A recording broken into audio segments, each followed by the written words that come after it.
everybody? Welcome back to another video from the 10-7 MMA channel. We are on the precipice of one of the biggest UFC fight cards of all time, UFC 322. I cannot wait. This is going to be this Saturday, and it's going to be absolutely epic. The card is stacked from prelims all the way through the main card. But we're not going to talk about that today because we got some funny beef to go through. We haven't made a beef video in a while, and there's some funny beef that has been reinvigorated, brought back to life, if you will, from Ariel Helwani's little mini rant that he went on yesterday. So I'm going to talk about this entire beef. We're going to go back to the history of the beef between, of course, Ali Abdelaziz and Ariel Helwani, and I'm going to use the backstory to color what Ariel said just in yesterday's show, and I'm going to give my 2 cents as well. I do think Ariel was a little unfair going after Ali for this particular thing, and I think, of course, you know, again, this is one of the things that Ariel's narrative is colored by his relationship, and not saying he's in the wrong. Again, it's Ariel's show. He could do what he wants, right? But you just have to take everything he says with a grain of salt. And at the same time,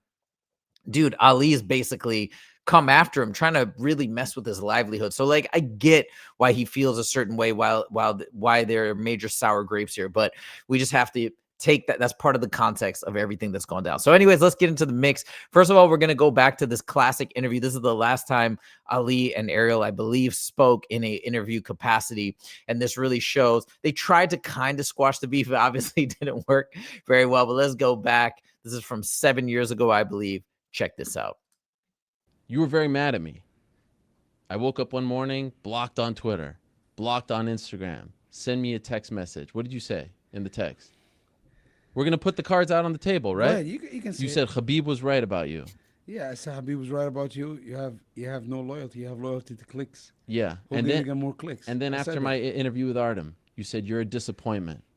You said you don't ask him the hard listen, questions. that's just kind of You said that's that. kind of what I said. The whole thing is, first of You all, were mad at me. First of all, Yeah. this motherfucker is. I should not cuss. I have to stop cussing. I told you. I should not cuss. You know what I'm saying? You Who? talking about the guy Who we who's talking about? irrelevant. This Who? guy, whatever. I don't want to be repeat his Artem? name. He's irrelevant. But the whole thing is, when you have a guy like that, you talking to him. You're one of the biggest in the game. This is who you are. Everybody know Ariel Helwani. When you talk to people, and when the people say something, it become news. But the whole thing is, when you talk to people and they lie and you don't ask them the right question, it become fake news. That means you producing fake news to the people out there. What did he say that was? And by the way, people will say the same about my relationship with you. But who don't have a relationship right now? No, they will say you put this guy on the show. Bro, whatever I said, everything I say happened. I say Cody Garbrandt is gonna get a title shot. He got a title shot. I tell Henry Cejudo is gonna get a title shot. He got a title shot. I tell Frankie Edgar get a title shot. He got hurt. You know, come on. Everything I say and predict it happened.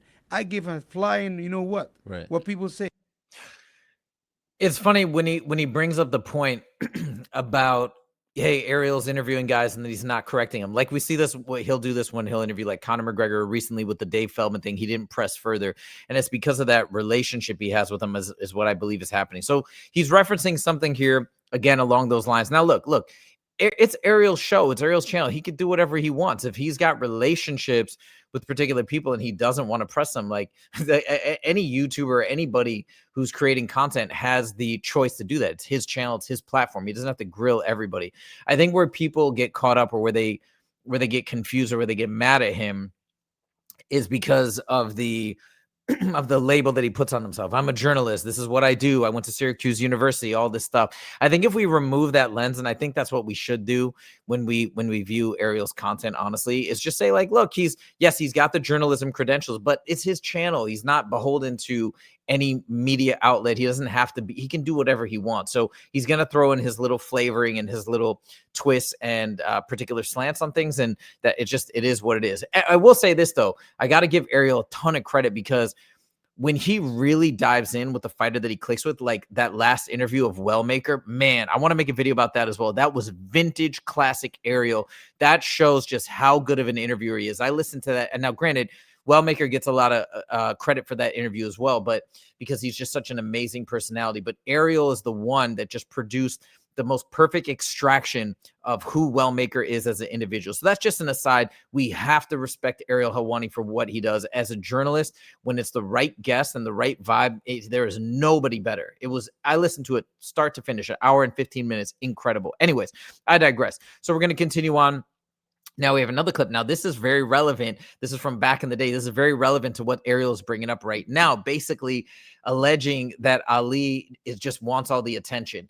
And we're gonna talk about this in the latest allegation, because it's again the same allegation continued again. But check out Ariel calling out Ali right to his face. Yo, Ali can fight too. Justin's trained with him a bunch of times. He says Ali can fight. So Ariel is obviously not intimidated, not afraid to speak his mind. Check this out. And Yeah. you know, I think that you were getting jealous that Malky Kyle was getting so much credit that you were like, oh, I want some attention. That was my theory. yeah, Malky does his thing. He man. orchestrated the biggest trade, right? The first trade. He orchestrated that. He was getting all kinds of Good love, for them. John Good Jones. for them. And I felt like you thought, like, I need some of that. No, I got text messages, I got voicemails, I got everything. And if anybody from Floyd team or from the UFC gotta say something, I'll put everything on social media.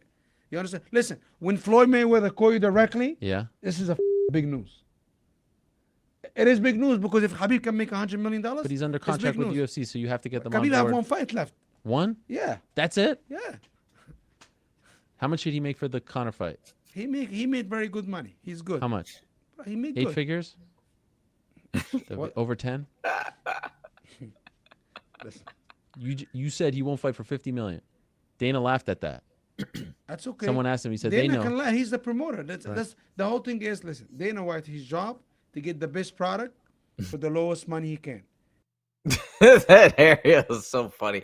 I think that the jealous comment is why I put that in there, but it's funny because I think you have to have a certain type of personality to be able to ask those type of questions that he clearly doesn't want to answer and keep pressing. Like, I could never do that. I feel too uncomfortable, but I guess Ariel's just got that I think that must just be how he is. Like, he doesn't get uncomfortable. He'll keep pressing, he'll keep prodding, he'll keep poking. And I mean, to his credit, he'll get answers that nobody else gets, but I'm just like, dude, the guy doesn't want to say, probably has his reasons.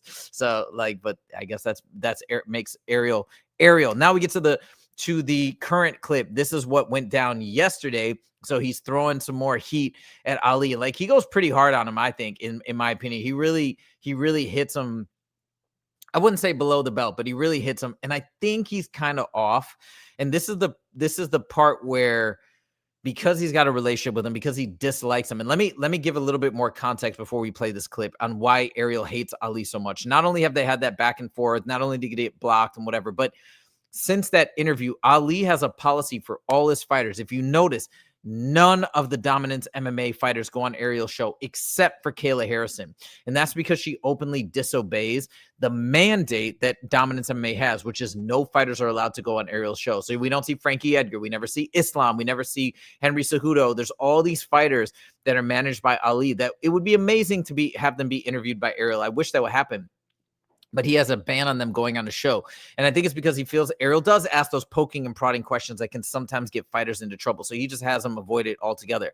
I don't think that's the right play. I think that Ariel gives so much.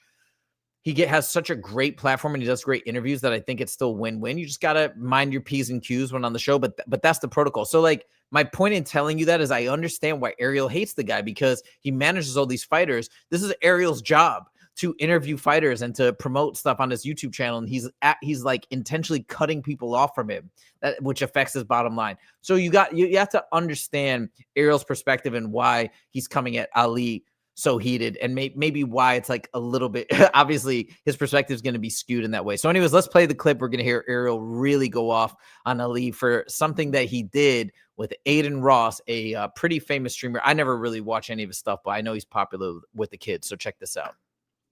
There was all kinds of stuff yesterday that came out. The great and very popular streamer Aiden Ross was hanging out with Team Islam, Team Khabib. DC even made a cameo. I'm not going to go through all of it, but I did think that there was one really notable part, and it just spoke volumes, at least to me. There's a scene there. I don't know if you guys saw it or a clip. I was seeing everyone clipping it off. It was all over the timeline. Aiden Ross, streamer. Everyone knows who Aiden Ross is, I would imagine. He's hanging out with Islam. He's talking. Then they go to Henzo's.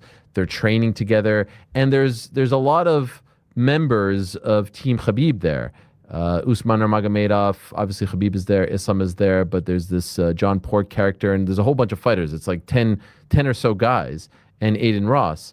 And then they cut to a scene where Aiden is grappling with who else but Ali Abdelaziz, former alleged Egyptian Olympic alternate, judoka, in his late 40s, maybe even early 50s. Who knows? Who's to check, right?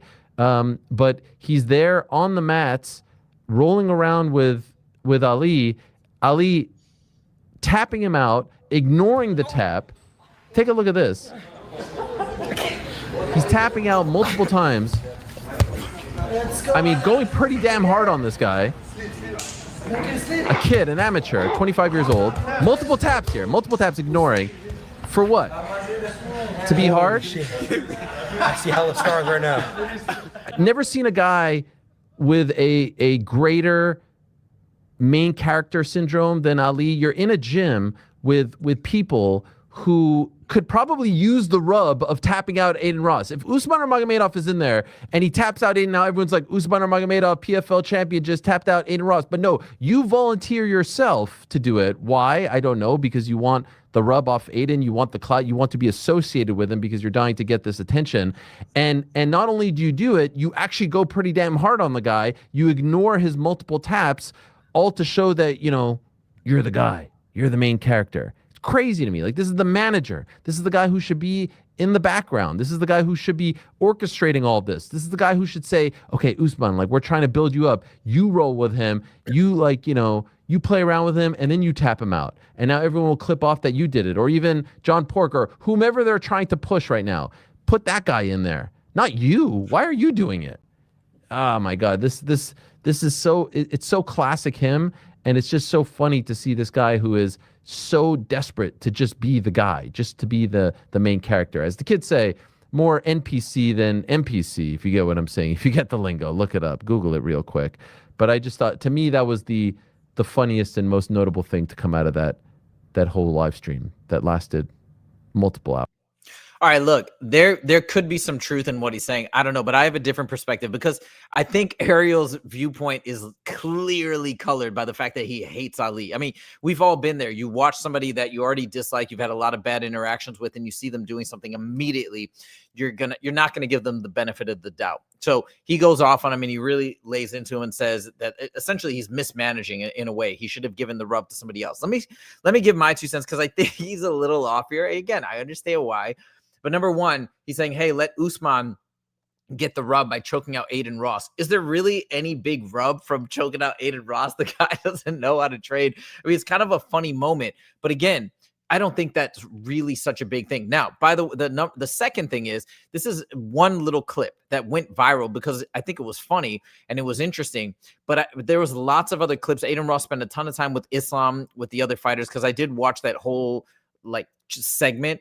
But that seemed to be the one that picked up. And I don't think he was even thinking. I imagine Ali going in there. He's the one that invited Aiden Ross. That's my understanding. Because when Aiden talked to Khabib going into training, he's like, yeah, he invited me, whatever.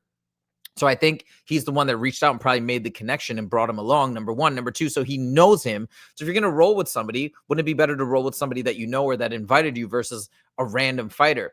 And then the third thing is, like he's talking about the tap, ignoring multiple taps. You can tell what Ali's doing, at least in my opinion. He's kind of messing around with him. Like he intentionally went a little bit hard. I don't think he hurt him. And he did let the tap go a little bit long, but it was almost like a hazing. Like, hey, this is what it's about. So now you can get a feel for it. That's what I felt like it was to me. I don't think he was doing anything malicious, and it ended up making for really funny, really great content. So anyways, of course, Ariel has his perspective. I think you have to take it with a grain of salt because he truly hates Ali, and he's not I get it. You know, somebody goes after your livelihood like that, cuts you off from all their fighters, says all negative things about you all the time. You're going to feel a certain way. Now, I'm curious to see Ali's response to this if he does see this, which I'm sure he will.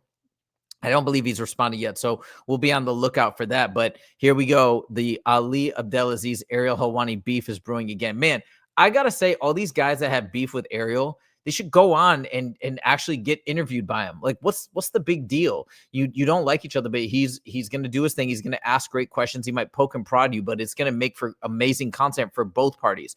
Like, I just think, I don't know. I just think people should go on Ariel's show more willingly, even if they dislike him, because it's great content. Like Dana White should go on Ariel's show. That would be unbelievable. Things like that. But anyways, I digress. So there's the beef. There's a summary of what is new. We'll see what happens if Ali responds. But anyways, and those are my 2 cents. Let me know your thoughts in the comments. Did you enjoy hearing about this? Are you curious to see what Ali comes back with? And what do you think? Who do you side with in this back and forth? Do you think Ariel's totally in the right? Do you kind of agree with me? Let me know your thoughts in the comments. Thank you guys so much for joining, and we'll see you in the next video. Take it easy.